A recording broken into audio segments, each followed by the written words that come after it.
Hello everybody and welcome back to Collector's Dream YouTube channel. Hope you guys are all doing very well. I'm doing great tonight.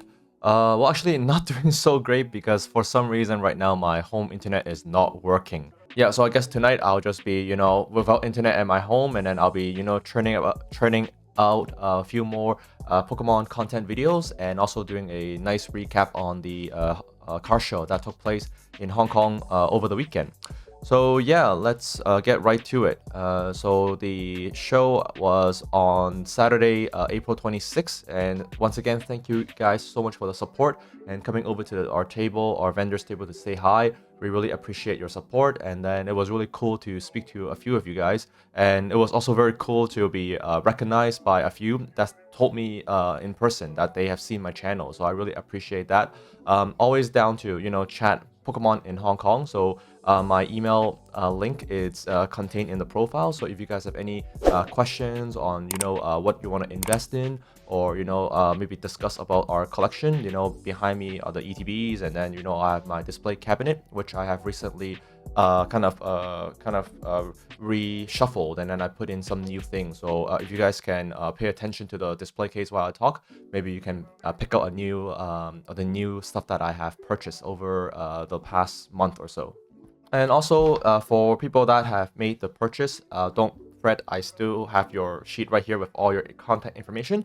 And like I said before, once we get to 500 subscribers in the channel, we'll be doing a spin on the wheelofspin.com. And then there's going to be a chance for any subscribers that are currently subscribed to the channel is automatically enrolled for this spin. Because it's going to be a big milestone when the channel hits 500. So then you guys are all going to be involved in this raffle or lottery, or however you want to say it. And then the people that already made a purchase, you guys are going to enter, but with an additional entry, because to thank you guys for the support on that day during the trade show. So this is what we're going to be spinning for, and then wherever you are, I'm going to mail it out to you as a personal thank you for supporting the YouTube channel. So if you guys don't want to miss out on that, please like and subscribe. So yeah, let's get right down to business. So the show recap video is already out. If you guys haven't seen it, please click the link. Maybe I'll put it like right here, and then you guys can get a feel of the atmosphere and how busy it was.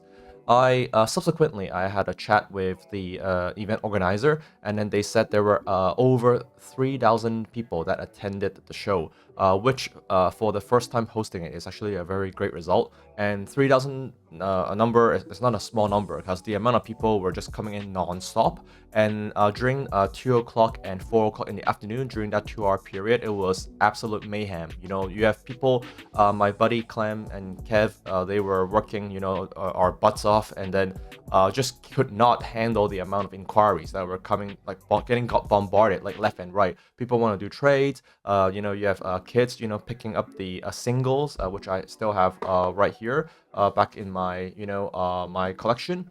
And yeah, things were it was really fun, because then after I saw some of the social media, I see kids bring their binder. I see kids in high school in groups of 5, and then they're just like on the floor ripping packs and then trading. And then it really reminded me of myself, actually, when I was their age, and then when I also carried a binder. Actually, when I was still carrying binder in Canada, in Toronto, I was like 9 years old or 8 years old at the time. So it was really cool to see the younger generation and the future generation of collectors is already brewing in Hong Kong. So that was also very great to see. And thank you once again, and shout out to Hong Kong TCG for arranging that great event.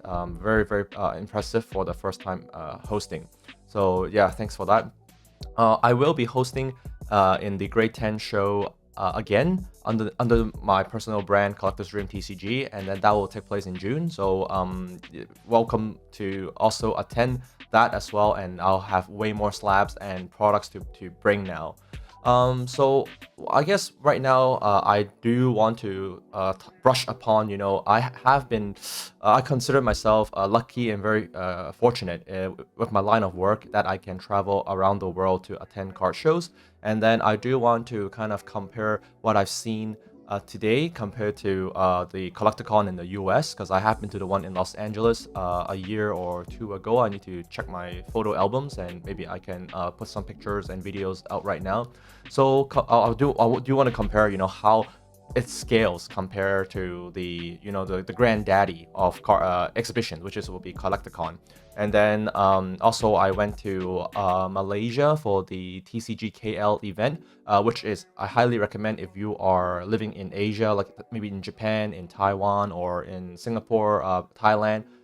Hit up TCGKL, and because it was really good. And then they hosted it in the hotel in the CBD, Central Business District of Kuala Lumpur. And then over the weekend, it was very good, and also a lot of English products. And then the good thing with TCGKL is they tend to invite people to the illustrators from Japan to fly over, because they get a lot of support from their KL tourism board, and the government really pushes these as tourism events, like really big events. So then they have really good working relationships with the Japanese illustrator for them to fly over. So that is maybe something that I would love, maybe the Hong Kong Tourism Board in the future, once the collector population grows, and which for sure it will continue to grow in the future.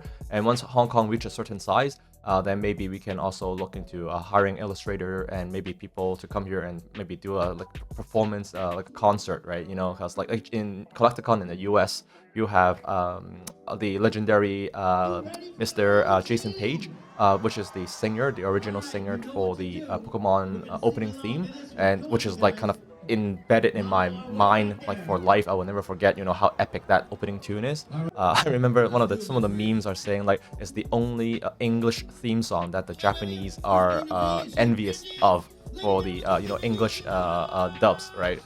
Which I do believe holds some weight. I do think it's really up there for really really good performance. So yeah, Jason will perform a lot, pretty much at every Collecticon. He will go around the entire state, the US, and then if you ever want to witness or participate and experience that sort of event, then you got to fly to the US and experience that. But it's very well worth it. It sounds exactly the same as when we were kids watching the anime show. But yeah, so kind of like jumping back and forth between US and KL car show. And then one other thing that I do want to compare to is the Macau car show that happens every year for the past 2 years. And this year it will be their third year. Macau also holds it at the Venetian Casino. And then that one is also a massive, massive car show. But then that one have more sports cards, so like NBA cards, and also a lot of BGS presence. CGC does submissions there. You can submit your cards to CGC on the spot, and then they grade it in like 6 hours for you. It's crazy. With PSA sometimes it takes 4 months. CGC can do it on site in a day, which is that's like speedy service for sure. So yeah, I brought up 4 locations. So our home base Hong Kong, and then we have nearby neighbor Macau, and then TCG KL, and then US Collecticon. I would like to hit up Sydney, Melbourne, and the UK eventually, but the nearby something that's more feasible is maybe the Singapore car shows, because there's also a huge diverse population of collectors there, and it's also very English prominent. So it's something that I want to go, and if I do visit my friend there, I will be sure to make videos for you guys all, so you guys, even if you guys cannot go, or if you guys go, please come and say hi to me. But if you guys cannot attend, then hopefully I can share some of the experience and my thoughts on the show. But again, Hong Kong show was really good, and I'm surprised at how well things sold.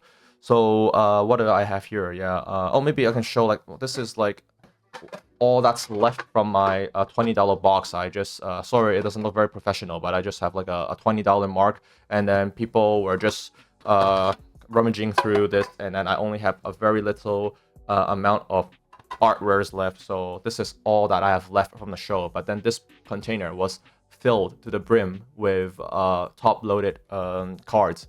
And then to give you guys an idea on what I classify as $20, I basically just went on eBay, and then any cards, a lot of the Pokemon V cards, the one with the black borders, those are selling for like $1 to $2 US. So then for simplicity, I just put it as $5 to $10 Hong Kong. And then I didn't even put the top loaders. So because these top loaders, if you buy on Amazon, they actually cost like 50 cents each or something like that. So that's a cost to me. So it's like the cost to top load them is gonna be like $3 Hong Kong. So if I sell for $5 or $10, that pretty much like I'm not gonna give a $3 top loader for a $5 product, right? But if it's $20, then it's worthwhile. So these are all that I have left. So got some A specs left here, and then this is actually a pretty good. I thought this will sell because this is actually a crimp card. And for people that are unfamiliar, and I even put like a crimp here as a bit wiped off now. So for people that are unfamiliar, sometimes Pokemon the factory, the printing company, they crimp these cards, and then there's actually quite a few Facebook groups and collectors that are looking for these crimp edition cards. Some people that are new to collecting might not be aware, but this is actually a thing. And then the other kind of niche collectors will be the people that collect the really off-center cards. In particular, they look for the a black alignment dot, and then that alignment dot is when the blade goes down and it should actually cut through that dot. Hence, it's called the alignment dot. But then for some quality control issues, sometimes the sheet of paper, the uncut sheet kind of slides around, and then they just chop the card, and then it becomes extremely OC. And then if you grade it with CGC, if you grade it with PSA, they will actually designate the slab to be OC when they deem it to be off-center enough. It's easier to get the designation with CGC, but nowadays I think PSA, they don't really give that anymore. There's in general, PSA, they don't give subgrades as often anymore and special designation anymore. Maybe it's just because due to the simply they get like millions of submissions per month, right? So yeah, just maybe their standard operating procedures is a bit different now. And then this is just another these like terrestrial cards. I also marked them as $20. So this Galvatuna. Yeah, so this is like I would never put this on my Pokemon team, so I don't even know how to say the word properly. Yeah, but it's a pretty cute like spider thing, and then yeah, didn't sell. These A spec, if I was in the States, these will actually go pretty well because they can be used competitively in the game. But in Hong Kong, there's still a lack of active players, although they're growing. So yeah, these ones didn't sell, but I did move quite a few A spec. I definitely don't have much left. And then yeah, like the other ones that I classify them as $20 Hong Kong, which is like $3 US, are these art rares from the Scarlet and Violet era. So I got multiple copies of the Palmy, and then they are also mostly wet. So I guess this one maybe there's a bit of a condition issue, or just people didn't want to pick up these. And then even the Radiant cards, pricing them at $20. Radiant Alakazam, Radiant Steelix from Sword and Shield, they all went just flew off shelf. I actually got bought out by a UK vendor that came and bought like close to 100 cards from me. Shout out to Jake and Karis, I believe that they were the couple's name. And yeah, they will buy the cards. They visited Hong Kong, they came to the card show, bought it, and then they will bring it back to London, where they will, I guess, resell at or add to the personal collection. Yeah, but thank you. It was great meeting them. So yeah, that is basically it for the show recap, and I want to go like way deeper into what I think about the current outlook for the car show is very promising in Hong Kong, and then I think it's right up there with TCGKL in terms of the product that is laid out by the vendors.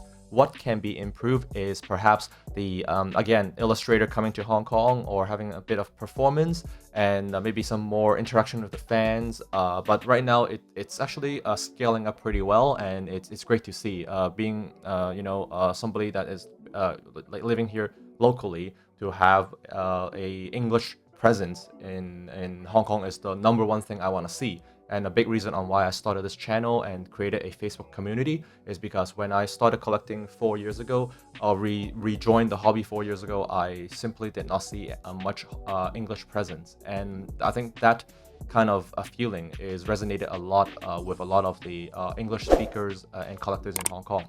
So that's it for this one video. If you guys haven't subscribed, please do. And we are gonna hit 500 subscribers this year, hopefully soon. And we'll do the spin. And then one other update is as when I was packing my things during the transport process, I actually sort of damaged the condition of one of the Evolving Skies ETB that's sitting right up there. What happened was there was some blue tack, that sticky material, and then it got right onto the plastic of the ETB. So another tip is don't put sticky tape or glue or blue tack when you're transporting stuff, because it got onto the to the sealed film of the ETB for my Evolving Skies ETB, and then now I cannot get it off. When I try to pull it, it actually yanks the very fragile protector film, and then it makes it look really, really ugly. So right now I cannot really sell it anymore, and I haven't decided what to do with it because it is like nearly a $250 ETB now. So I thought maybe I'll rip it on stream and see if we can pull something nice. But I'm still debating. So let me know maybe in the comments what you want to see. Maybe we can have a chat soon, and then I'll rip that box and see what's inside those 8 packs. So once again, thank you guys for watching, and then I'll make a bit more videos for this week because I do have some time, and right now I have all the time in the world because my internet is not working. I wanted to go watch The Last of Us Season 2. If you guys have any fans watching The Last of Us, I think we're on the new season, and I want to start the new season, and I don't have internet right now. So last thing is, if you guys know how to fix home internet, maybe send me an email so I can avoid this problem happening again and again. But anyways, it was great seeing you all. Thanks for showing all the love, and I'll talk to you guys soon in the next one. Take care.